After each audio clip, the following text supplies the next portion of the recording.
Assalamualaikum warahmatullahi wabarakatuh. Bismillahirrahmanirrahim. Saya akan berkongsi dengan anda satu lagi karya yang dapat saya baca sepintas lalulah. Tidak semua boleh saya baca, tapi sekadar saya rasa satu kepentingan untuk saya promosikan kepada rakan-rakan. Kepentingan mempunyai karya-karya seperti ini. Ya, di hadapan anda adalah mutiara hadis-hadis kisah yang dinukilkan oleh Fadilatul Syekh Dr. Umar Sulaiman Al-Ashqar rahimahullah.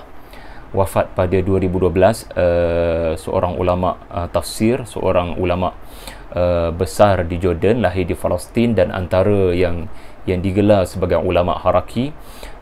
Ini antara naskah yang beliau pernah hasilkan, selain daripada masterpiece beliau seperti Zubdatut Tafsir, ya, satu rumusan kepada tafsir Fathul Qadir Al-Imam Asy-Syaukani. Okeylah. Kalau dalam version bahasa Arabnya ia bertajuk Sahih Al-Qasas An-Nabawi. Ya. Kenapa karya setebal 500 muka surat dengan hampir 57 topik ini saya kira penting untuk dimiliki, adalah kerana kita kekadang tak perasan dalam ayat-ayat Al-Quran yang ada kisah-kisah.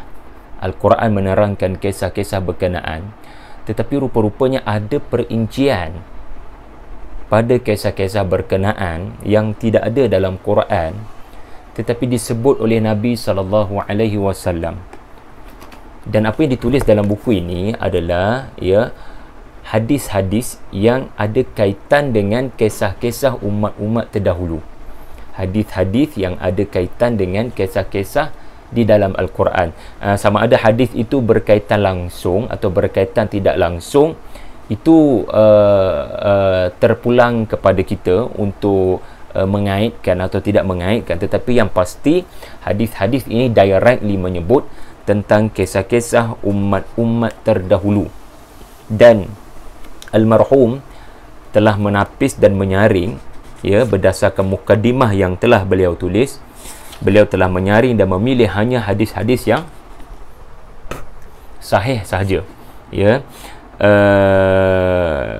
Dan tidak dapat beliau sangkal ada kisah yang diriwayatkan oleh para sahabat, yakni mauquf, tetapi sanadnya tetap sahih, ya, dan dimungkinkan mereka mendengar daripada Nabi sallallahu alaihi wasallam. Jadi dalam buku ini antara kelebihannya adalah Syekh menyatakan takhrij hadis berkenaan dengan panjang lebar, tetapi juga dalam karya ini juga yang menariknya adalah berlakunya tadabbur kepada hadis, iaitulah huraian, menyebabkan kita boleh faham hadis berkenaan. Ya, hadis yang kekadang panjang lebar, ya, ada huraian, ada pengajaran, ya, bukan sekadar pernyataan hadis tetapi dihuraikan. Yang bab pengajaran itulah menyebabkan kita clear. Pengajaran ni dia duduk dalam setiap hujung setiap bab, kita jadi jelas. Dan juga menariknya penerbit, saya kira ini inisiatif penerbit, iaitulah pihak Qalam, pihak PT Serambi Semesta ataupun Qalam ini telah membahagikan hadis yang panjang, ya, dia bahagikan kepada beberapa bahagian. Dia tidak tampal hadis bahasa Arab and then baru dalam bahasa Melayu. Dia bahagikan ikut tema ataupun ikut perenggan, supaya mudah kita nak kaitkan makna hadis itu dalam nas ataupun matan yang mana. Baik, tuan-tuan puan-puan sekalian, hari ini penting dalam proses tadabbur Al-Quran, ya, antara kaedah tafsir Al-Quran, ya, bukan sekadar ayat Quran mentafsirkan ayat Quran, tetapi hadis-hadis Nabi mentafsirkan ayat Quran. Ya, kadang hadis berkenaan tidak ada kena-mengena dengan kisah berkenaan, tetapi sebelum kita berikan kita punya tadabbur, apa kata berikan tadabbur Nabi SAW kepada orang-orang awam yang mendengar kisah-kisah Quran. Utamakan, ya, apa yang Nabi sebut, baru kita kongsi kita punya dapatan, penemuan, kajian, ya, kerana tidak ada guru tadabbur yang paling bagus atas muka bumi melainkan Nabi SAW. Jadi banyak hadis-hadis yang kita kadang tak pernah dengar, rupanya sahih dan ada kaitan dengan al-umam as-sabiqah. Jadi saya kongsikan beberapa contoh yang jarang kita ketahui, ya, yang jarang kita ketahui dan saya pelajari daripada karya ini, ya, adalah antaranya adalah kisah Nabi Adam alaihi salam yang telah dipertontonkan kepadanya zuriat keturunannya.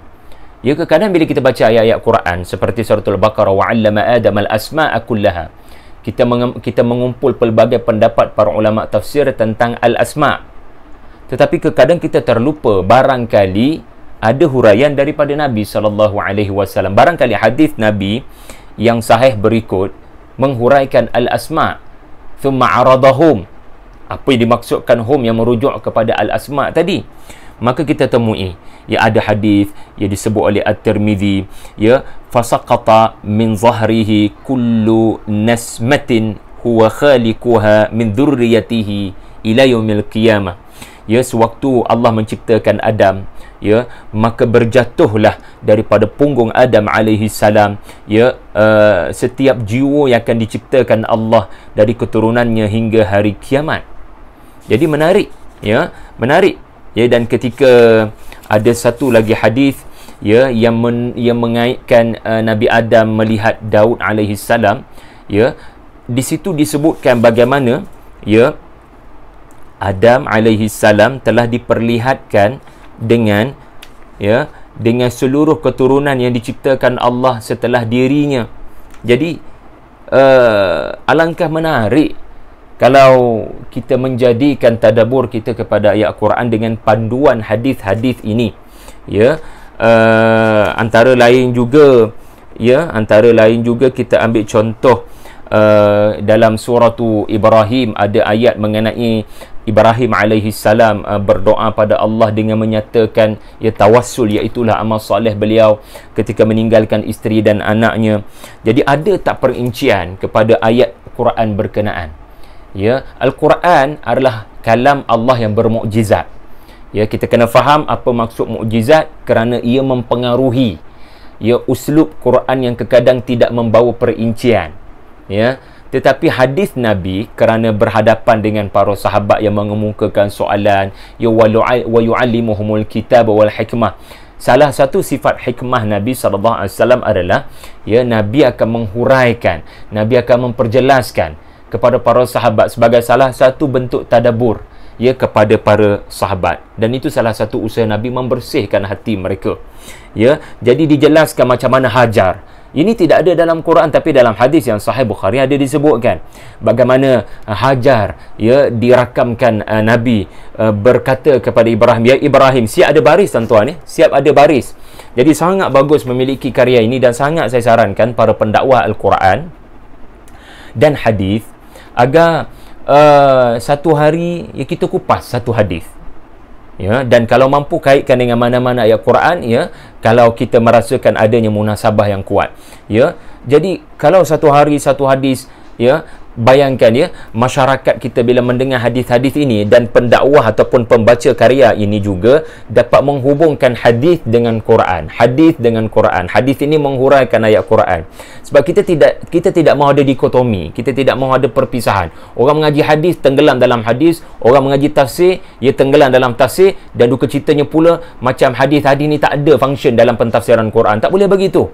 Ia adalah satu kesatuan yang sudah berlaku dahulu 23 tahun. Nabi tidak bercakap dengan hawa nafsu. Nabi akan menghuraikan ayat-ayat Allah 23 tahun. Nabi akan menghuraikan ayat Quran, sama ada dalam tindak tanduk Nabi, ya, ataupun dalam bentuk qaulan, ya, dalam bentuk perkataan. Jadi Hajar, ya, berkata, ya Ibrahim, aina tadhhabu wa tatrukuna bihadzal wadi alladhi laysa fihi insun wala syai'. فقالت له ذلك مرارا وجعل لا يلتفت إليها فقالت له الله الذي أمرك بهذا قال نعم. Subhanallah. Kalaulah saya boleh terjemahkan, seronok tuan-tuan, ya. Kita boleh tadabbur ayat surah Ibrahim itu dengan lebih mendalam. Antara lain adalah kisah Musa dan Khidir ataupun Khadar, ya, Khadir alaihi salam dalam suratul Kahfi. Ya, sangat menarik, ramai kita tidak tahu di mana berlakunya. Antaranya Nabi sebut apa punca Nabi Musa pergi mencari Khidir alaihi salam. Kita tak tahu sebab Quran tak sebut. Quran tidak sebut, ada sebab. Quran tidak sebut ada sebab, tapi hadis sebut, iaitulah di mana inna Musa qama khatiban fi bani Israel fasuila ayyun nasi a'lamu faqala ana fa'ataballahu alaihi id lam yaruddal ilma ilaih. Sepatutnya Musa alaihi salam bila ditanya begitu, dia tidak sebut saya. Dia sepatutnya berkata, ya, baginda ada sebab sebut saya. Sebab tu ada kaitan dengan maksud itab, ya, bukan tegur kerana buat kesalahan besar. So, Musa ada sebab sebut ana. Dia berhadapan dengan murid-murid yang nakal. Tetapi bagi Allah Subhanahu Wa Taala ini soal akhlak. Ya, seharusnya kena disebutkan Allahu a'lam. Sebab tu suratul Kahfi, qur rabbi a'lam. Sangat banyak, ya, ayat-ayat yang menegaskan dalam suratul Kahfi tentang Rabbi a'lam. Dan satu lagi yang menarik tuan-tuan, di mana ketika Musa bersama dengan Khidir selepas hentian yang pertama, ya, kita tak tahu, Quran terus bawa kepada hentian yang kedua. Sebenarnya sesuatu terjadi, iaitulah waja'a usfurun fawaqa'a ala harfis safinati fanaqara fil bahri naqratan faqala lahul khadir ma ilmi wa ilmuka min ilmi Allah illa mithlu ma naqada hadzal usfuru min hadzal bahr. Yang bermaksud, tidaklah ilmu aku dan ilmu kamu dari Allah. Tidaklah ilmu aku dan ilmu kamu yang didatangkan daripada Allah, ya, kecuali seperti sekali patukan burung di atas lautan ini. Sebab tu menarik, suratul Kahfi berakhir dengan, ya, kalam Allah Subhanahu Wa Taala ini, ya, kalau mahu ditulis, ya, qul law kana al-bahru midadan li kalimati rabbi lanafidal bahr. Umpamanya begitu, ya, kalam Allah tidak akan mampu ditulis oleh dakwat walau satu lautan.